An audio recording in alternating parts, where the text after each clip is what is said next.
Bapak, Ibu, Saudara dan Saudariku yang terkasih di dalam Kristus, selamat pagi dan selamat datang di dalam upacara pernikahan dari kedua saudara dan saudari kita, Andreas Fernando Situmorang dan Aryati Sagita Sitompul.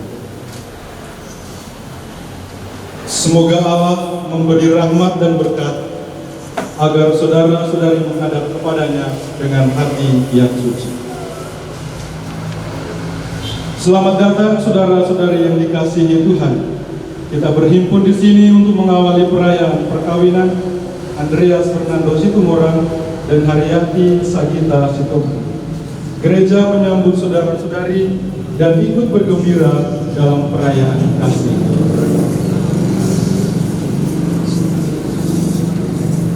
Pastor yang kami hormati, pada hari yang berbahagia ini, seluruh keluarga hendak mengantar putra-putri kami, Andreas Fernando Situmorang dan Haryati Sagita Sitompul, memasuki hidup perkawinan. Kami mohon agar perkawinan mereka dikukuhkan dan diberkati sesuai dengan ajaran dan tata perayaan Gereja Katolik. Semoga Tuhan berkenan akan kehendak dan harapan kita semua. Sekarang marilah kita bersama-sama menuju ke hadapan Tuhan. Syukur pada Allah.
Bapak, Ibu, Saudara dan Saudariku yang terkasih di dalam Kristus, selamat datang di dalam perayaan Ekaristi pernikahan dari kedua saudara dan saudari kita, Andreas Fernando Situmorang dan Haryati Sagita Sitompul. Horas.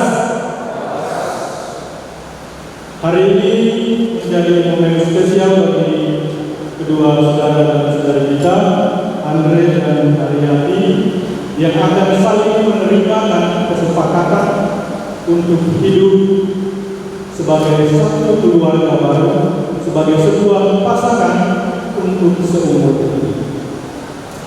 Ini adalah janji sekali untuk seumur hidup. bukan sekali-sekali. Karena itu, kehadiran kita bersama-sama di sini adalah bentuk dukungan, bentuk support yang paling baik agar bahtera rumah tangga keluarga baru yang ingin dan mulai mereka bangun hari ini sungguh-sungguh terlaksana berdasarkan komitmen akan Tuhan yang mereka. Dan Tuhan juga untuk menemani kedua saudara dan saudari kita ini agar perjalanan hidup mereka sungguh-sungguh menjadi kesempatan bagi mereka untuk mewartakan kasih Tuhan dimanapun mereka berada. Sejenak kita lihat kelemahan dan kerapuhan diri kita sebagai manusia.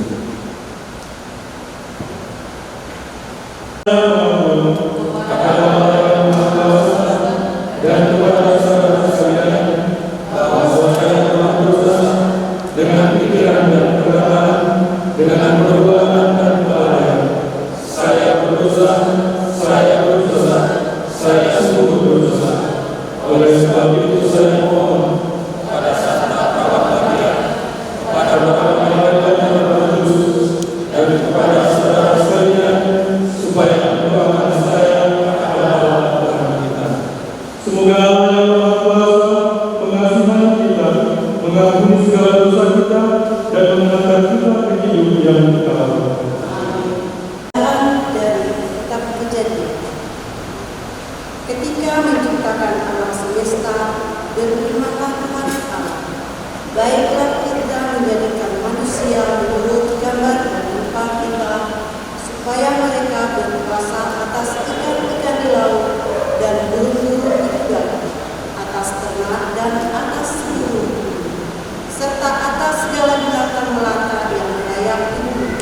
Maka Allah menciptakan manusia itu menurut gambarnya, menurut gambar Allah menciptakannya, laki-laki dan perempuan menciptakannya mereka. Allah memberkati mereka, lalu Allah berfirman kepada mereka, beranak cuculah dan bertambah banyak, penuhilah bumi dan takluklah negeri, berkuasalah atas bintang-bintang di laut, burung-burung di udara, dan atas segala binatang-binatang yang merayap di bumi. Maka Allah melihat semuanya itu segala yang dijadikannya itu baik, dan sungguh amat baik. Demikianlah sabda syukur kepada Allah.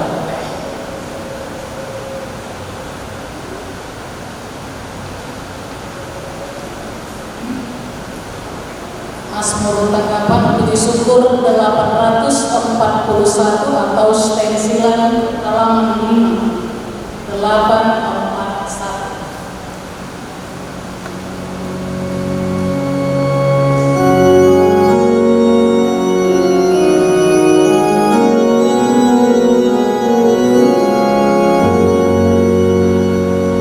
Berbahagia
Datanglah orang-orang Farisi kepada Yesus untuk mencobai Dia.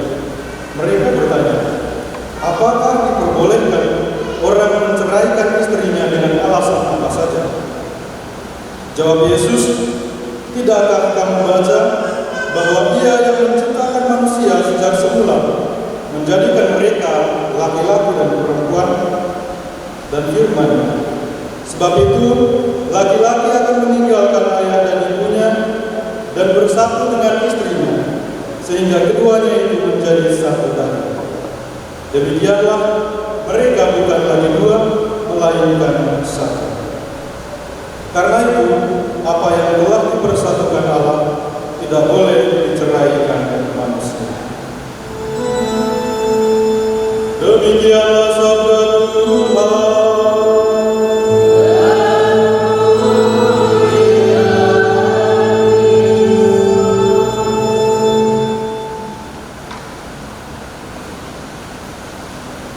Bapak Ibu, saudara dan saudari terkasih, Andre dan Karya yang berbahagia, saya minta tolong dikasih mic ke mereka karena pengen ngobrol-ngobrol sebentar. Ya bisa ya, Andre, lihat ya, kita ngobrol-ngobrol sebentar.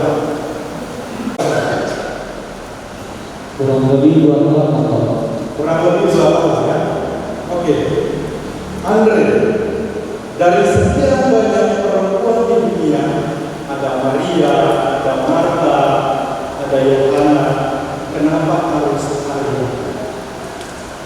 Kenapa harus Maria? Bukan Marta, bukan Yohana.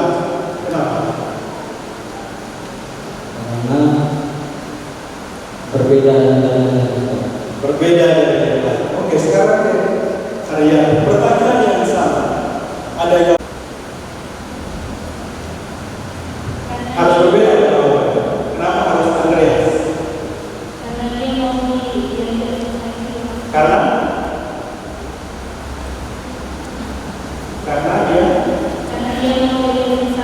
mau diajar susah.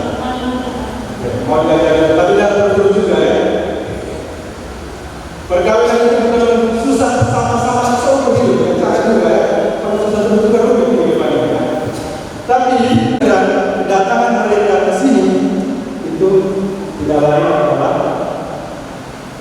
cinta. Betul atau tidak? Atau tidak? Betul. Yakin? Andre? Betul atau tidak? Betul ya? Oke.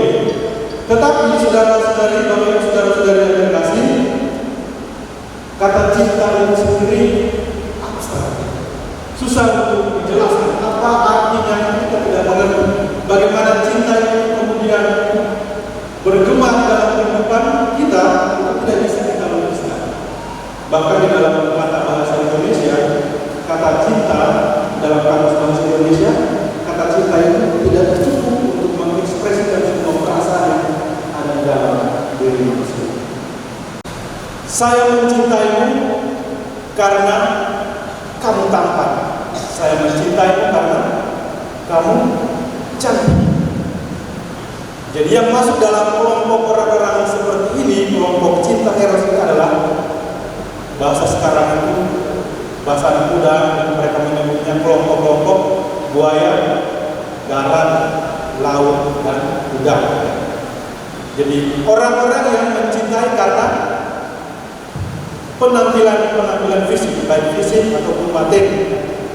Jadi kadang orang-orang yang level cintanya itu hanya eros, mereka bersembunyi di balik kata-kata seperti saya mencintai kebahagiaan. Tapi sebenarnya di balik kalimat itu yang mau mereka katakan adalah saya mencintai ATM pribadi, mobil pribadi, rumah pribadi. Jadi cinta yang pertama level paling rendah, cinta eros. Saya mencintai karena penampilan fisik dan materi.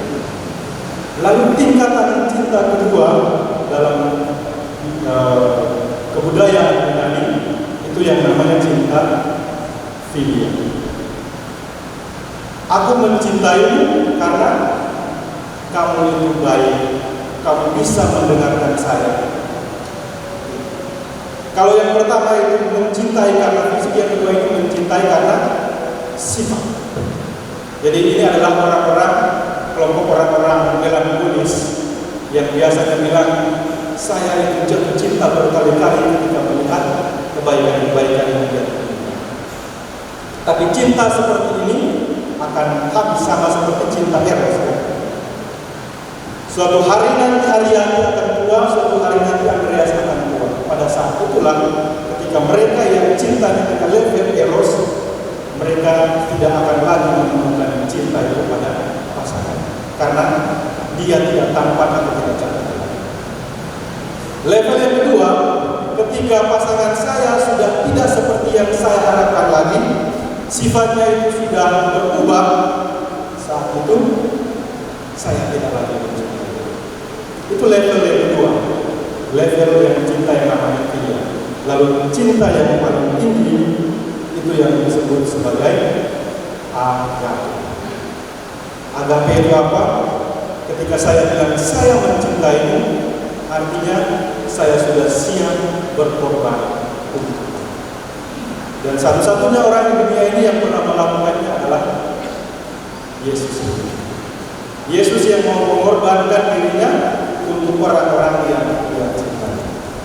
Berkait perayaan perkawinan gereja kita laksanakan, kami persilahkan saudara dan saudari terlebih dahulu menghadap kedua orang tua masing-masing untuk mohon restu atau doa bagi perjalanan hidup yang hendak kalian awali.